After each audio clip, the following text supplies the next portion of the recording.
being here today. We just finished up a meeting with the governor and some of the commissioners, and I'm really encouraged by the fact that, as you saw, targets from the House came out on Saturday. And again, it's important to remember that those are targets. Those are not an exact. The work will continue. One of the most encouraging things that I have I'm seeing over time is the governor is calling us together.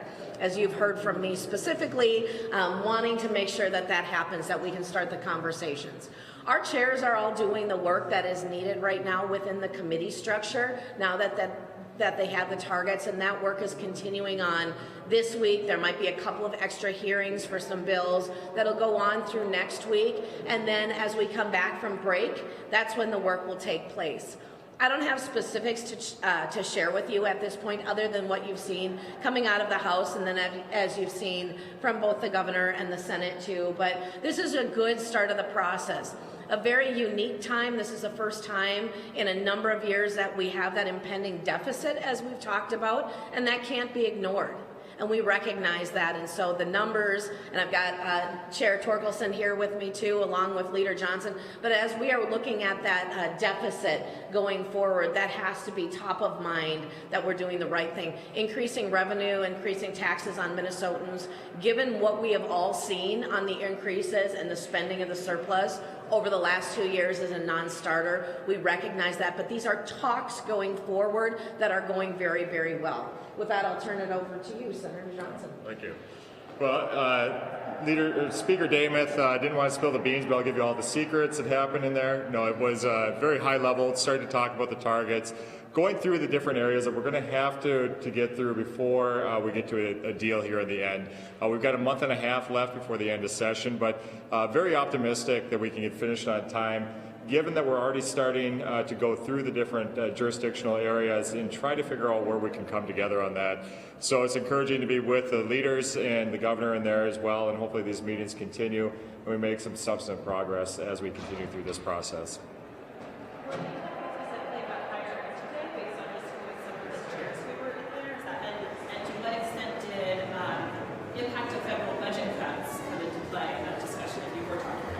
Sure, I don't think it's any secret. You saw our higher ed chairs in there, and so we just started going through the programs and some of the issues that will be within that. So it was just a good high-level discussion that we had. No agreements, no real discussion, just a matter of getting through what's going on in that budget.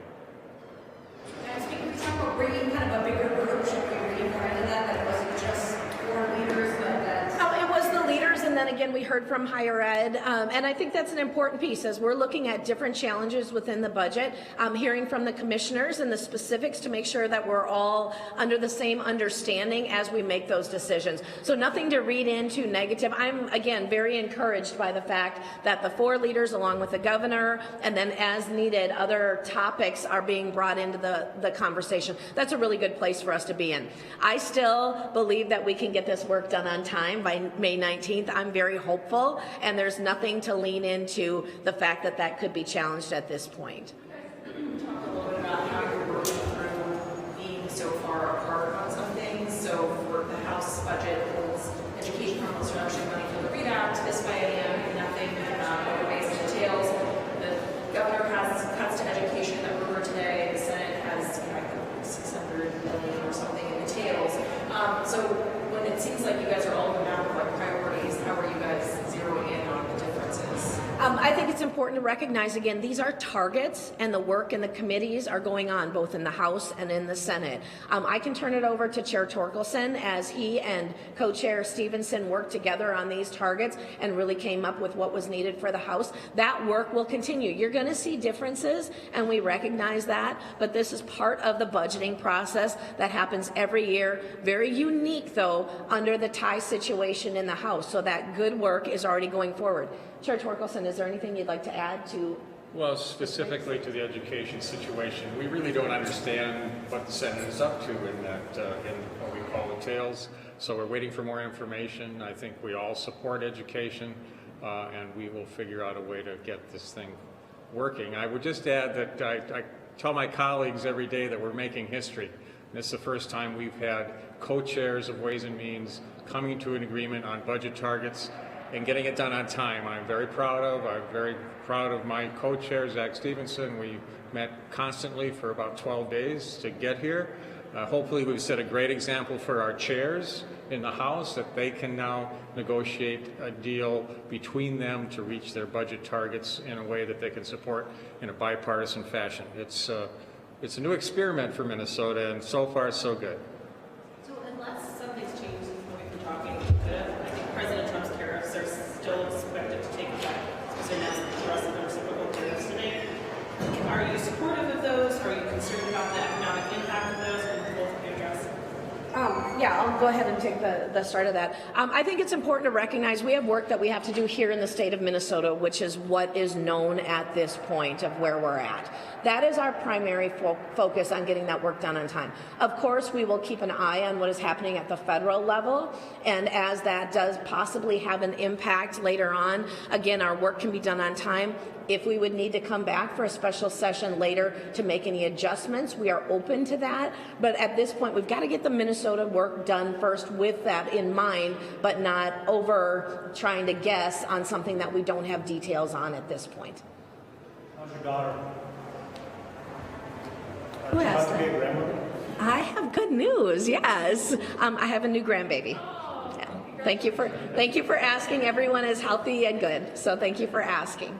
Are you encouraged that across the targets everyone seems to be looking to collect, not just bringing in additional revenue? The reality of where we are in the state budget with the spending of an $18 billion surplus and the raising of taxes and fees of $10 billion on all Minnesotans, we can't do anything but look at ways to right-size government. That is what is needed in the state of Minnesota. We've added excess spending. We've added a large number of FTEs, over 6,000 over the last 2 years, and we have to right-size government in this point. So I am encouraged in the direction and the conversations that are taking place. If I could add to that too as well, and we keep hearing about cuts, but I think what we're really looking at is prioritizing the money that we're going to be spending. The state's going to spend somewhere around $66 billion, so we are going to be spending money, but where we want to be spending that money is a big key to this session. And so that's what we're focused on. What are going to be the priorities? What are we going to focus those dollars on?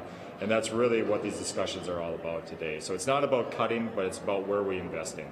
Mr. Leader, can you talk about federal cuts and how you feel like the state legislature can and should handle that? We can talk about the federal cuts, but right now that's just a distraction of the work that we have to do. So we've got issues that we can deal with right here in the state of Minnesota. As the speaker said, once we get going down the road, if there's a change going forward with federal dollars, maybe we'll have to come back and address those issues later on this year. But right now we're going to focus what's going on, what we can control. And layoffs already happening. Can we reaction to that at the state level? I'm not privy to all the information on what's going on there, so no comment on that. I have a question for Chair Torkelson. Some of the numbers show that if without the discretionary inflation adjustments, the House is actually planning for 26, 27, raising for 15 million. Can you talk about the way that you decided to present your cuts and that they might actually propose some cuts? Well, we could spend a long time talking about inflation and how it interacts with the state budget. It's complex because we have built inflation into many budget areas. Education and HHS, for instance, are automatically getting inflation increases. So it gets a little complex. I like to look at the top line numbers. If we compare this budget to what was spent in the previous biennium, we've made a major cut. And a lot of that was one-time spending, but it's also some program reduction. And we believe we're in a good spot. We believe we've got a balanced proposal.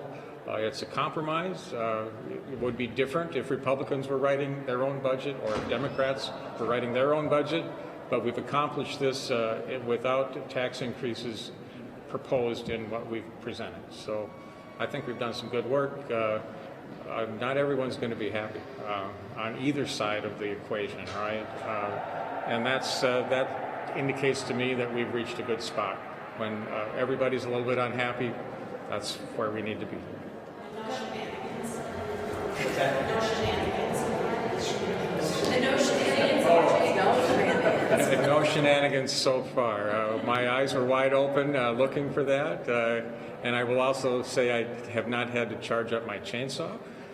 So things are good. It's good.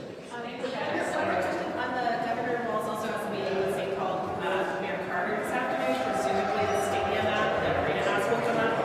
Are you all open for the state chipping in for that, or is that kind of a non-starter for you? St. Paul's $380 million ask. I think conversations and bills are being heard and looked at, and really don't have a position on that at all. Really, it's great to hear that he's meeting with them, but I more like the fact that the governor has been calling state workers back June 1st. I think that was an excellent move on his part. Thank you.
That I'm happy to show you. Our puppy named Winnie.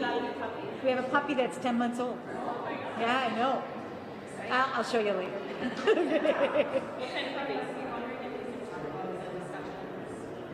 Sure. Thank you, Dana Ferguson and everybody. We have just left a very crowded table with, credit to the Highwomen. There are a number of people now engaged in this issue of the work to balance the budget together. I am really proud of the Senate DFLers that we've put together targets that balance out into the tails. So for all 4 years, we do it responsibly and we do it clearly. We're lined up with the governor on that. He agrees. It is important not just to balance for 2, but for 4 years. He cuts the structural deficit in half. We're close. We've got a little room there between us. But in this budget, our aim, right, is to balance like we did the last time in 2023, to do it responsibly like we did in 2023, to do the very best work we can for the people of Minnesota, understanding that there's all sorts of uncertainty that we are starting to see here, including fresh layoffs at the Department of Health, proposed layoffs or a temporary layoff up on the Iron Range for Menorca, one of the Iron Range taconite plants. So we are paying attention to balancing this budget, but my colleagues and I are also with an eye on the future, thinking about the ways in which a slowed economy or deep cuts coming from the federal government are going to be a part of our work, I expect, this summer and fall. Are you concerned about the economic impact of the tariffs that may take effect today, and that may make the situation even more complicated? I think that the uncertainty and the chaos, in some cases corruption, that we're seeing at the federal government are absolutely having an impact on consumer confidence, on the ways in which people are engaging with their own savings, with their retirements, and certainly with this day-to-day economy. So yeah, we're concerned about not just the tariffs, but the erratic nature of the tariffs. We're concerned about the cuts we already know about, the layoffs we already know about, both at the state and the federal level. And we are paying attention to the ways in which we can, within our ability, which is limited, within our ability, look out for the people who may be losing their jobs right now, or maybe losing precious other services that they count on. How's the power sharing going in there? Because you've got the same situation with the House, it's all new. How do you see that working? You know, it's important, I think, that we come in a room together, sit at a table together, even though it's crowded, and focus on what we need to accomplish for the people of Minnesota. I, on purpose, have invited Leader Johnson to join us. I think that is just a way for us to keep our communication open. We have been having a really good start to this session, and frankly, I think we are going to need each other as we work with Tied House and all of the perhaps lack of clarity that comes from a Tied House at times. So I'm counting on Leader Johnson to work with me at times, I think, to communicate with the Speaker of the House, Leader Dameth, so we can bring as much good information to the table and get this job done for the people. Are you answering or tempering down any expectations from some members who want to bring forward new spending items and some scholarships for police officers, children, for example, as bipartisan support in both chambers? How are you kind of managing, the economic reality with some of those asks, which I know are still out there? So I think our caucus has a pretty good grounding now on what our expectations are for this session and what our obligation is to the people of Minnesota. We all come to every session with ideas, good ideas, that we believe will improve the lives of people, and some of those are going to have to wait. As I say, you can't always choose the moment that you're in the chair, and we're in these chairs right now at a time when there's economic uncertainty. Our values are the same. So we have to weather the uncertainty, do the best job we can for the people of Minnesota, hold on to the things that we think are important, and continue to persist in pursuing the ideas that may be not ready for prime time now, but will be in the future. What's your response to school districts? Some people are saying they're facing big budget holes or fiscal cliffs of their own. They want either more money, which is really on the table beyond the projected inflationary increase, or some of the mandates rolled back. So I have been talking with school districts, with local units of government, counties and cities, townships. I think we have to recognize that we are similarly situated in facing uncertainty, and none of us are probably in a position to bail one another out. But if we are working closely together and we understand the priorities that each face and need, we're more likely to accomplish what we need to in this budget. Do you think Governor Walz made the right decision in calling state workers back to the office?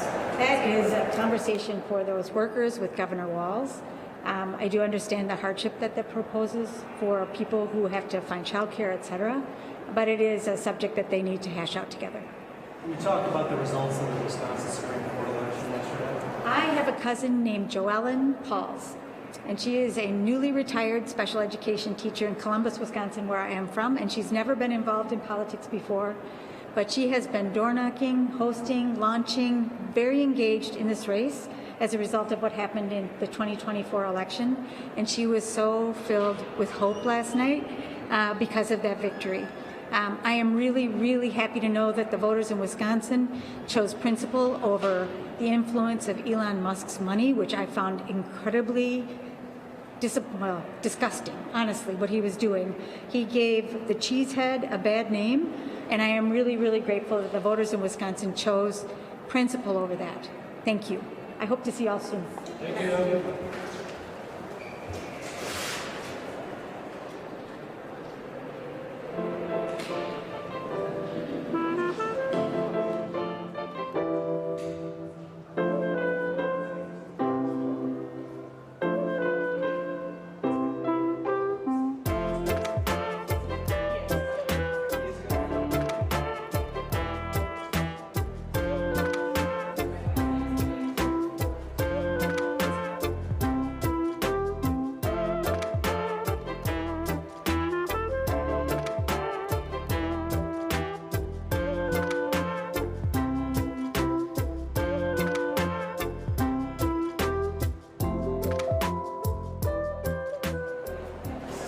Good afternoon, everybody. Thanks for being here. Just finished another of the meetings, a broader meeting with Senate and House leadership bipartisanly, but the leads, the chairs, and some of the staff. And I think the progress made, we have a chart of side-by-sides comparing apples to apples to apples, the proposals that are being made from the budget that I've had out, now a House budget, and a Senate budget. And we've got a little bit of work to do on that, and we want to get an agreement where that is a public document to say, look, we all agree about inflation, we all agree on where these numbers are at, and we can start working from there. That's a really positive sign, a lot of good work being done, and this is easier said than done because of inflation, discretionary inflation, some of the programs that have inflation built in, to get everybody on the same sheet of music. And so I'm really encouraged by the work that was done there. And then we had a deeper dive by higher education leadership and Commissioner Olson from the Office of Higher Education to do a deep dive and explain the funding around the state grant program and how closely it's tied, and those grant awards are tied to Pell Grants and student need at each of the universities. And so that's to help, because this year we have both a good and a bad problem. A good problem is that we have an enrollment increase in higher education, the 5th highest of any state in the country, but we're also seeing Pell Grants and FAFSA issues that are making the calculations a little difficult and the awards a little more nebulous in terms of what they're going to get. So that was good. I think we left on that in a good space. That Pell Grant, or excuse me, the state grant program, really important program, bipartisan support, public and private institutions, and that some changes that we had proposed to leave it less risky, that it's so dependent on the cuts that we're seeing from the federal government, and try and shore that up a little bit. But good progress. First week of April, I would say this bodes pretty well for us, that we're starting to come to consensus around the numbers, that what needs to be done. And all the budgets show cuts and responsible spending. I think it'll be dependent on how easily we can get to some agreements. With that, I'd be glad to answer a few questions. Governor, how much are the federal cuts coming up behind closed doors? Is it affecting every single area? Yeah, they're not really coming up in this meeting. Look, I understand that's kind of a sore subject, but I think you're seeing it play out in real time. And in the near future here, where I'm pressing my team, we're going to have a dashboard up that starts to show, almost like COVID, where you can track, you, especially in the press, can track of where those cuts are, where we anticipate them coming from, because they're happening so fast and without any lead into it. I'm telling my teams, if you've got a federal grant or federal program, to assume it's going to be cut and start planning different scenarios accordingly. Because what happened with the Department of Health is that came out, and 170 people the next day are basically gone, and really important novel coronavirus and infectious disease tracking have been gutted. And that happened. It's going to happen in some of the employment space we have. I anticipate it's going to start to happen very soon in the education space. And what we're going to need, we as a state and we as the administration, we're going to need a dashboard that shows that, so when those cuts come, what's going to happen. But they're not really coming up in here yet. It had to be talked about today because of the relationship between when a Pell Grant goes down, a state grant goes up. We had to talk about it that way because that's what's impacting some of those numbers. Governor, can you address the job cuts at the Department of Health because of federal cuts? Yeah, that was it. That was the programs that were tied to infectious disease. They came during COVID. These were grants that were going to extend out until, I believe, July of 26, most of them.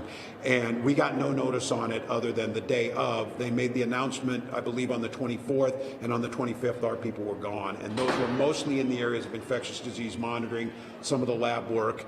We also saw those cuts into Title 10, which is reproductive health, and things like mammogram screenings.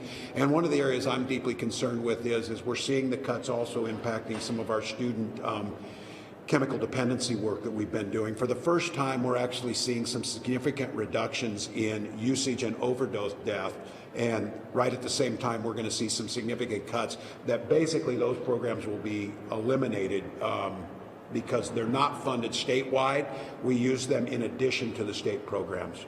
It's a quick follow-up. Today is Rare Disease Advocacy Day here at the Capitol as well. They're concerned about federal cuts for research into that area. Do they still have full state support for whatever you can do for the rare disease advocacy. Yeah, and the folks that were here too, I named today the month on limb loss and limb differences today. It's a group that I started working with called Wiggle Your Toes, that they got funding for research at the VA system, and we have a law that went into effect January 1st of this year that has insurance companies need to pay for orthotics or prosthetics for people, and that's not just so they can get around it. So if you need that orthotic to go skiing or whatever, they can get that. Those are things that a small number of people, but it really impacts them heavily. I think that's the thing I'm deeply concerned about, because most of those programs are almost all dependent on federal aid. Can you talk about your education budget? The House is making no cuts in their plan, and schools have testified that some of the cuts could be devastating when they're already facing shortfalls. Can you just talk about your rationale for where you're making the cuts and answering those concerns about this is a bad time for cuts to education? Yeah, we're slowing the growth, and I would say so again, that both at the federal level and the state level, we're fine in the short run, and I'm making the case that the drivers in this are basically inflationary costs and more people entering the system around two areas: disability waivers and special education. And what we're talking about is making responsible slowing of growth, not cutting the programs. We're just not doing 13% increases, we're doing a 2% increase. And I think around education, I'm trying to guard those programs that really matter to me, because I think, again, I would make this case, I don't think the worst things the administration is going to do have been done yet. Those are still coming, and I would make the case that we see it across all agencies, and the reasons that everybody's asking to put some in is because the savings to make sure the budget is stabilized are coming out of those areas. But look, I've spent my entire life in education. I've advocated my entire career around it. I'm not going to do things that take it away from the services that we need to provide. But I think realistically we have to understand we're not in a position with these cost drivers to be able to increase the spending that's being asked for. We need to slow it. Why do you say worse things about Mayor Carter? Do I think this administration? Yes, they are detaining people who are here legally and shipping them to El Salvadorian prisons. They are cutting randomly from infectious disease and programs that prevent student addiction. I think they're just getting warmed up, and I could fully expect that as they continue to flaunt the rule of law, that there will be cuts in areas that we are required to provide those services with, that I think it's not going to be long, and we'll find them here in Minnesota. People are going to die because of these cuts that they made in. Our tax dollars that we sent to them, appropriated by the U.S. Congress through the Constitution, are being illegally cut by this administration. So I think people are lulled into a sense of, this is as bad as it's going to get. I'm an optimistic person, but I'm not naive. The worst is yet to come, in my opinion. Questions about your meeting with Mayor Carter. Yeah. One, is there a state role to play in this situation with Allianz Tower downtown, emptying out, Skyway closing? Yeah. Seems like public health or economic issue there. And then two, can the state afford to help the city with this? Well, I think that's what we're going to find out. I make, whether it is St. Paul or whether it's Piers or whether it's Good Thunder, the state has a role in all of our communities, whether it's helping with infrastructure and things. And as far as St. Paul goes, I do think there is a role because the St. Paul hosts the state capitol. I also think that we can make an impact on it. I'm going to see what the proposals are. Now, look, I have made no bones about it. I think there's a state role in some of these things, whether it is a infrastructure project like a water treatment plant or a stadium like US Bank Stadium. And I think the mayor is going to make the case of what the state can do. I don't know in this place where we're at. They may be talking infrastructure bonds and bonding, and that's an appropriate thing for a mayor to do. So. What about the tower? Are you concerned about the Allianz Bank Tower downtown? Well, we're going to hear what they have to say, and I think that issue, this whole idea of commercial real estate space, the whole idea of office space or whatever, is a much bigger issue. I want to hear where the mayor's at on it. Any of your thoughts about the Wisconsin Supreme Court race yesterday? Yeah, I do have thoughts about the Wisconsin Supreme Court race, and I have it not on a partisan basis. I'm not going to try and pretend like I didn't care for that reason. But I would rather not be in a partisan position on a court race. And what was being attempted by Elon Musk in Wisconsin was an affront to democracy. It was a gross distortion of what we believe. And I don't think there's a clearer case of somebody just simply trying to buy a court for their own small ends. I find it ironic that Tesla's in a court case that is fairly significant in Wisconsin, that it might be to his best advantage. The best advantage to get rid of our weather forecasters. He says he wants to do it, or get rid of NASA, so he wants to do it. This guy is a menace. He is an unelected billionaire, and to have him put himself out there, and he said that race will determine the direction of the country and how popular President Trump is, and it would determine the direction of Western civilization. If that's true, I'm glad to say that the oligarchs lost, democracy won, and we're in better space than we were yesterday. So pretty strong feelings about that, and I'm really proud of Wisconsin for getting out and voting. So, all right, folks, thank you.